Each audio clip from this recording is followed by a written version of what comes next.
창세기 30장 25에서 43절, 31장 1에서 13절 말씀입니다. 라헬이 요셉을 낳았을 때에 야곱이 라반에게 이르되 나를 보내어 내 고향 나의 땅으로 가게 하시되 내가 외삼촌에게서 일하고 얻은 처자를 내게 주시어 나로 가게 하소서. 내가 외삼촌에게 한 일은 외삼촌이 아시나이다. 라반이 그에게 이르되 여호와께서 너로 말미암아 내게 복 주신 줄을 내가 깨달았노니 내가 나를 사랑스럽게 여기거든 그대로 있으라.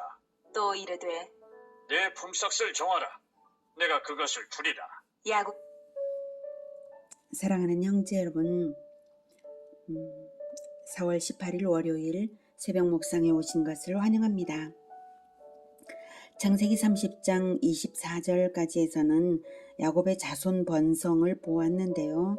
25절부터는 야곱의 경제적 번성을 볼 수 있습니다. 야곱의 아내들이 출산 경쟁을 했죠. 아무튼 번성이 되었어요.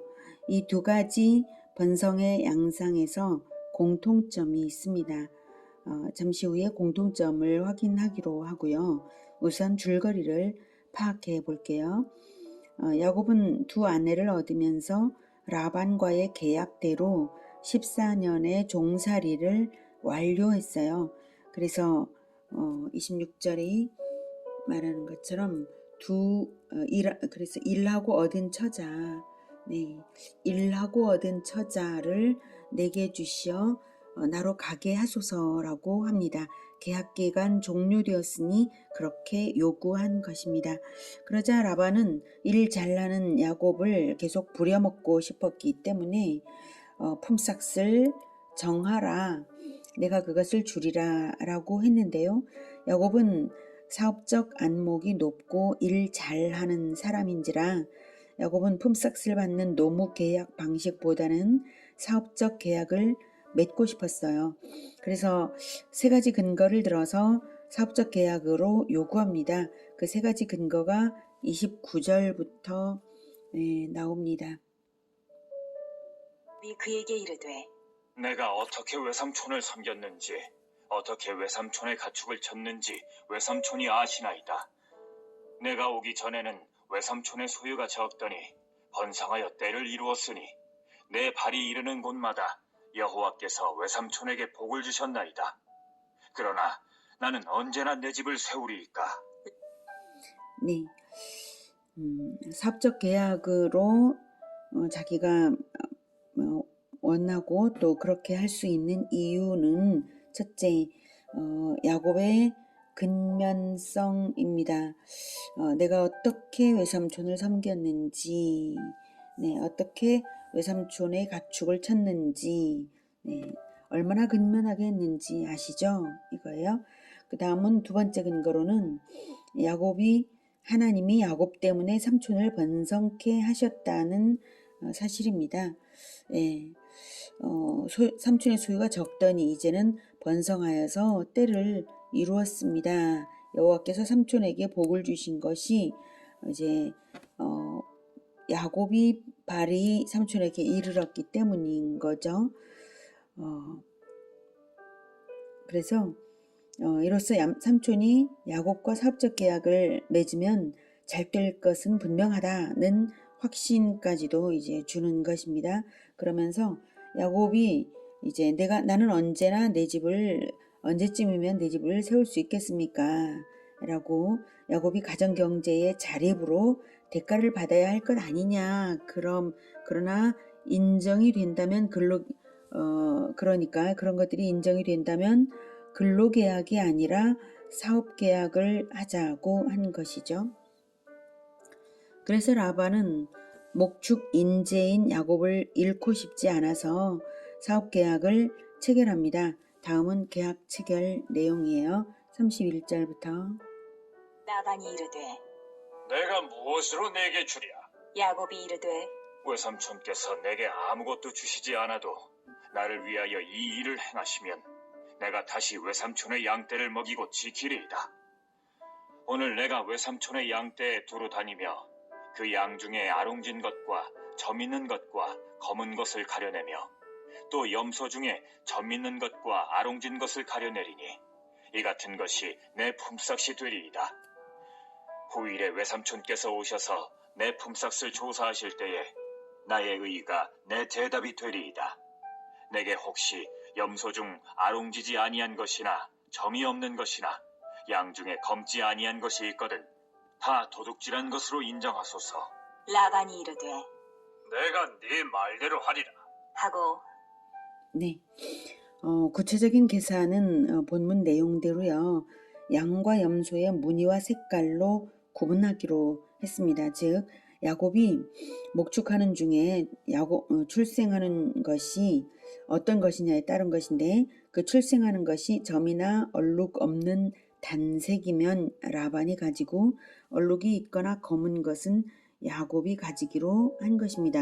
이제는 노무 계약이 아니라 사업 계약이니까 경쟁이 시작이 되었어요. 그래서 라반도 야곱도 둘 다 잔꾀가 많은 사람들이잖아요. 그래서 꼼수 경쟁을 합니다. 35절. 그날에 그가 순염소 중 얼룩무늬 있는 것과 점 있는 것을 가리고 암염소 중 흰 바탕에 아롱진 것과 점 있는 것을 가리고 양 중에 검은 것들을 가려 자기 아들들의 손에 맡기고 자기와 야곱의 사이를 사흘 길이 뜨게 하였고 야곱은 라반의 남은 양떼를 치니라.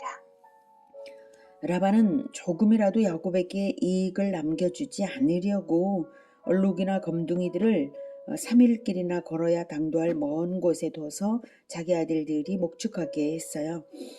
야곱이 맡은 가축들 중에서 얼룩이들이 태어나지 못하게 하려는 것이죠. 삼촌이 조카를 14년이나 부려먹고도 이렇게 인색하고 야비하게 하는 거예요. 야곱도 질세라 꼼수로 최선을 다합니다. 37절. 야곱이 버드나무와 살구나무와 신풍나무의 푸른 가지를 가져다가 그것들의 껍질을 벗겨 흰 무늬를 내고 그 껍질 벗긴 가지를 양떼가 와서 먹는 개천의 물 구유에 세워 양떼를 향하게 하매 그때가 물을 먹으러 올 때에 새끼를 베니 가지 앞에서 새끼를 뱀으로 얼룩얼룩한 것과 점이 있고 아롱진 것을 낳은지라. 야곱이 새끼 양을 구분하고 그 얼룩무늬와 검은 빛 있는 것을 라반의 양과 서로 마주보게 하며 자기 양을 따로 두어 라반의 양과 섞이지 않게 하며 튼튼한 양이 새끼 뵐 때에는 야곱이 개천에다가 양떼 눈앞에 그 가지를 두어 양이 그 가지 곁에서 새끼를 베게 하고 약한 양이면 그 가지를 두지 아니하니 그렇게 함으로 약한 것은 라반의 것이 되고 튼튼한 것은 야곱의 것이 된지라. 이에 그 사람이 매우 번창하여 양떼와 노비와 낙타와 나귀가 많았더라. 네, 그래서 결과적으로 야곱이 번창했습니다. 야곱의 꼼수가 통한 것일까요? 예, 그것도 이제 주술적인 방법인데 그게 통한 것일까요? 아무튼 번창, 그것도 매우 번창했다는 사실이 중요하죠. 꼼수만으로는 그렇게 될 수가 없겠죠. 아무튼 그래서 라반의 미움을 받게 됩니다. 그리고 나서 31장에서는 야곱이 라반의 미움을 받게 된 그 타이밍에 하나님께서 야곱에게 서원한 대로 내 출생지로 돌아가라고 하셨습니다. 하나님의 섭리가 느껴지지 않나요? 네, 맞습니다. 하나님께서 번창하게 하시며 베델 언약대로 베델로 돌아가도록 일하시는 중입니다. 자, 그러면 자손 번성과 경제적 번창의 공통점을 알아봄으로써 우리가 하나님을 좀 더 세밀하게 만나보겠습니다. 첫째로는 사람은 꼼수를 쓰지만 이를 이루시는 분은 하나님이시라는 점에서 야곱의 자손 번성과 재물 번창의 공통점이 있습니다. 꼼수 때문에 번성한 것이 아니라 하나님이 언약 때문에 번성하게 하심으로 번성했다는 것입니다. 아내들의 출산 경쟁도 바로 아내들의 출산 경쟁 그 자체가 참으로 어이없는 일이었고 또 꼼수 경쟁을 했죠. 그리고 삼촌 조카 간의 사업 경쟁 역시 그러한 어이없는 그런 경쟁입니다. 야곱의 아내들이 출산 경쟁을 하면서 4명의 아내를 두게 되고 12명의 자녀가 태어났습니다. 얼른 보기에는 아내들의 경쟁이 없었다면 12씩이나 태어나지는 않았을 것이라는 생각이 들 수 있습니다만 하나님은 레아 한 사람을 통해서라도 12를 출산하게 하실 수 있는 분이신 것은 틀림없습니다. 그러므로 아내들의 경쟁은 인본주의적 꼼수일 뿐이고 더 경건하게 살았으면 더 경건하게 12를 얻었을 것입니다. 정말 12를 얻었냐고요? 어쩌 예수님이 낳은 제자가 12인 것을 보면 하나님의 계획이 12지파로 신정왕국 공동체를 출발시키시려는 것임을 우리는 알 수 있습니다. 그래서 설령 꼼수를 쓰지 않아도 야곱의 아내가 12명의 자녀를 낳았을 것이다. 이렇게 생각할 수 있는 것입니다. 이렇게 성경은 전체를 조망하면서 부분을 읽을 때에 하나님의 결과적인 성취를 바탕으로 하나님의 마음을 읽어내는 것입니다. 구약 성경은 12지파를 기본으로 진행이 되고요. 신약 성경은 12사도를 기본으로 진행되는 것입니다. 그래서 마침내 요한계시록에서 말하는 천성의 예루살렘, 거기에서는 12지파의 12문으로 그 천성의 예루살렘으로 들어가고요. 12사도의 12기초석으로 이룬 성안으로 들어가는 것임을 보여줍니다. 요한계시록 21장 12에서 14절. 크고 높은 성곽이 있고 12문이 있는데 문에 12천사가 있고 그 문들 위에 이름을 썼으니 이스라엘 자손 12지파의 이름들이라. 동쪽에 세 문, 북쪽에 세 문, 남쪽에 세 문, 서쪽에 세 문이니 그 성의 성곽에는 12기초석이 있고 그 위에는 어린 양의 12사도의 12 이름이 있더라. 건축적인 상징으로 보여주시지만 새 예루살렘의 인적 구성이 그렇게 될 것이라는 의미로 12지파의 이름들이 문들에 있죠. 12문, 12천사가 있는데 그 문들 위에 이름들이 있는데 12지파의 이름들이고, 그래서 구약 성경의 원리를 바탕으로 하지 않으면 성경에 들어갈 수 없다라는 것을 알 수가 있고요. 또 동서남북에 세 문씩 있고 성곽에는 12기초석이 있다라고 말하고 있죠. 어린 양의 12사도의 이름. 네, 건축적인 상징입니다. 새 예루살렘의 인적 구성이 그렇게 될 것이다 라는 그런 의미입니다. 들어가지 못하니까요. 거기를 통과하지 않으면 들어갈 수 없으니까요. 이렇게 새 예루살렘을 건설하실 하나님의 계획이 있으시므로 구약도 신약도 그렇게 열둘이 된 것입니다. 중요한 것은 하나님의 섭리가 결정적인 것이지 인간의 꼼수가 결정적인 것이 아니라는 사실입니다. 인적 번성이 그렇듯이 경제적 번창 역시 야곱의 주술적 꼼수가 통한 것이 아니라 하나님의 섭리로 그리 되었다는 사실입니다. 그것을 하나님이 꿈에서 확인시켜 주십니다. 31장. 31장. 야곱이 라반의 아들들이 하는 말을 들은즉 야곱이 우리 아버지의 소유를 다 빼앗고 우리 아버지의 소유로 말미암아 이 모든 재물을 모았다 하는지라. 야곱이 라반의 안색을 본즉 자기에게 대하여 전과 같지 아니하더라. 여호와께서 야곱에게 이르시되 내 조상의 땅, 내 족속에게로 돌아가라. 내가 너와 함께 있으리라. 하신지라. 야곱이 사람을 보내어 라헬과 레아를 자기 양떼가 있는 들로 불러다가 그들에게 이르되 내가 그대들의 아버지의 안색을 본즉 내게 대하여 전과 같지 아니하도다. 그러할지라도 내 아버지의 하나님은 나와 함께 계셨느니라. 그대들도 알거니와 내가 힘을 다하여 그대들의 아버지를 섬겼거늘 그대들의 아버지가 나를 속여 품삯을 10번이나 변경하였느니라.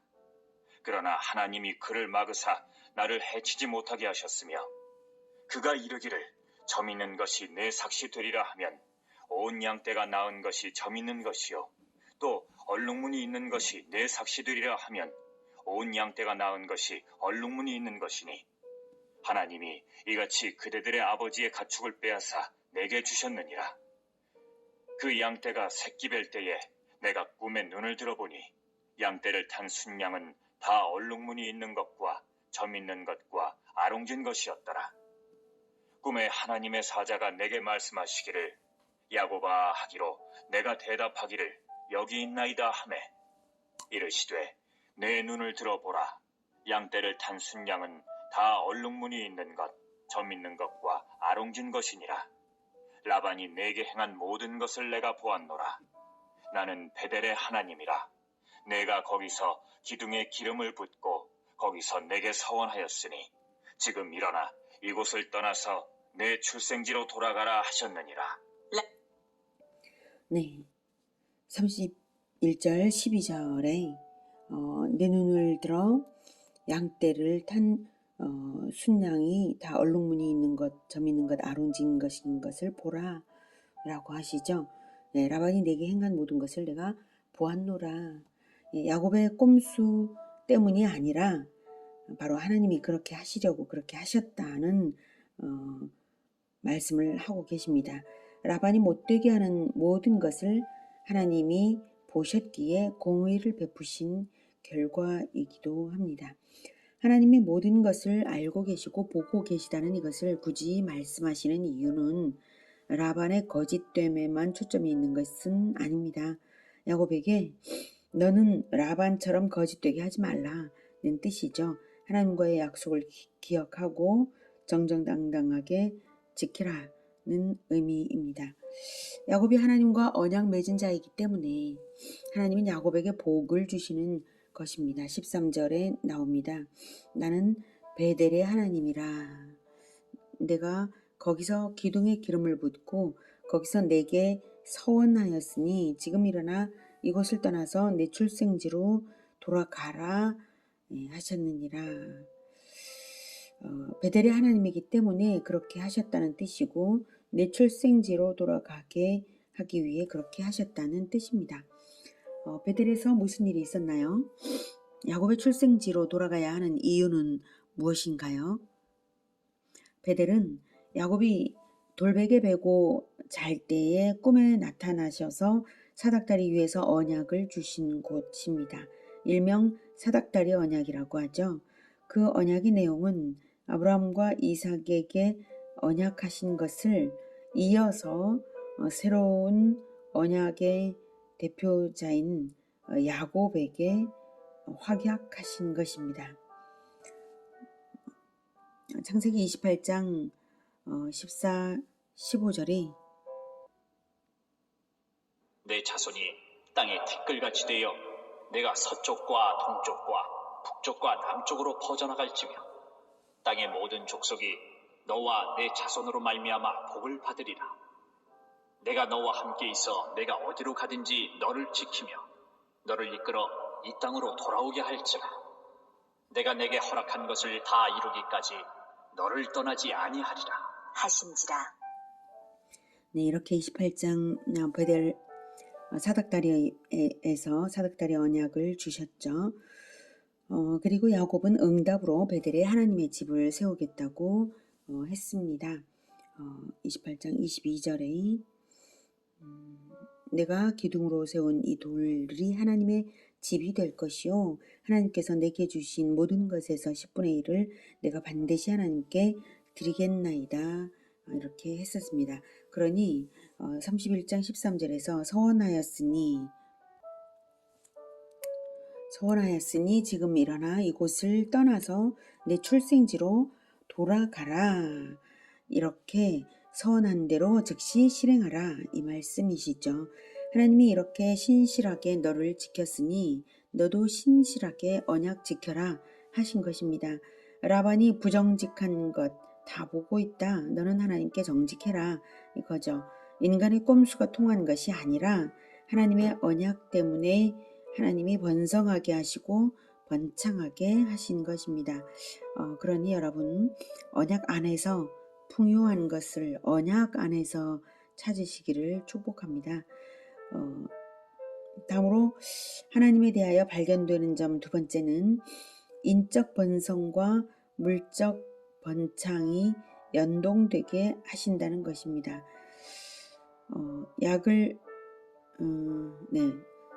인적 번성과 물적 번창의 연동입니다. 먹을 가족이 많으면 자원을 많이 주시는 것입니다. 언약 백성이라면 말입니다. 인구가 많으면 땅을 넓게 주시는 것입니다. 언약 백성의 삶의 터전을 확보해 주십니다. 이것은 생각으로도 알 수 있고 성경적 근거도 찾을 수 있습니다. 땅이 넓으면 인구가 많고 땅이 좁으면 자연히 인구가 적습니다. 먹을 게 많으면 자녀를 마음 놓고 많이 낳고 먹을 게 적으면 출산을 스스로 제한합니다. 하나님 나라 신정왕국을 계획하실 때에 많은 인구를 계획하신 하나님이 넓은 땅도 계획하지 않으시겠습니까? 그러니 인적 번성이 되는 것을 보면 물적 번창도 서약하실 것을 알 수 있고 물적 번창이 되는 것을 보면 인적 번성도 하는 것입니다. 창세기 15장에서 아브라함에게 하나님이 나는 너의 지극히 큰 상급이라고 말씀을 하시니까 아브라함은 물적 번성만을 말씀하시는 것으로 듣고 저는 자식이 없사오니라며 물적 상급만으로는 무의미하다는 투로 말씀드린 적이 있어요. 그러자 하나님은 내 몸에서 날 내 상속자가 될 뿐만 아니라 뭇별같이 많은 후손을 주겠다고 하셨죠. 아브라함이 잘 알아차려서 뭇별같이 많은 후손 주신다면 땅도 크게 주시겠구나 하고는 확인받고 싶어서 주 여호와여 내가 이 땅을 소유로 받을 것을 무엇으로 알리까 이랬어요. 그러자 하나님이 횃불 언약식을 하자 하시고 아주 구체적인 땅의 경계를 알려주셨습니다. 그것이 18절 그날에 여호와께서 아브라함과 더불어 언약을 세워 이르시되 내가 이 땅을 애굽 강에서부터 그 큰 강 유브라데까지 네 자손에게 주노라고 그렇게 하시면서 아주 구체적인 영역들까지 족속의 이름으로 말씀하셨죠. 이삭에게도 언약을 확인시키실 때에 자손의 번성과 땅의 광대함을 함께 말씀하셨습니다. 창세기 26장 4절에 내 자손을 하늘의 별과 같이 번성하게 하며 이 모든 땅을 내 자손에게 주리니 내 자손으로 말미암아 천하 만민이 복을 받으리라. 자, 어떻습니까? 우리는 오늘 신실하신 언약의 하나님을 만났습니다. 그러니 우리에게도 동일하게 하시는 신실하신 분이십니다. 인적 번성이 있으면 물적 번창이 기대되고요. 물적 번창이 있으면 인적 번성으로 응답해야 합니다. 그러면 인적 물적 번성이 연속되며 크게 번성할 것입니다. 그것이 천지 창조 때부터 하나님의 꿈이고요. 인간에게 주신 복입니다. 언약 백성이라면 말입니다. 하나님 형상으로 재창조되고 있는 공동체라면 그것이 원리이고 원칙입니다.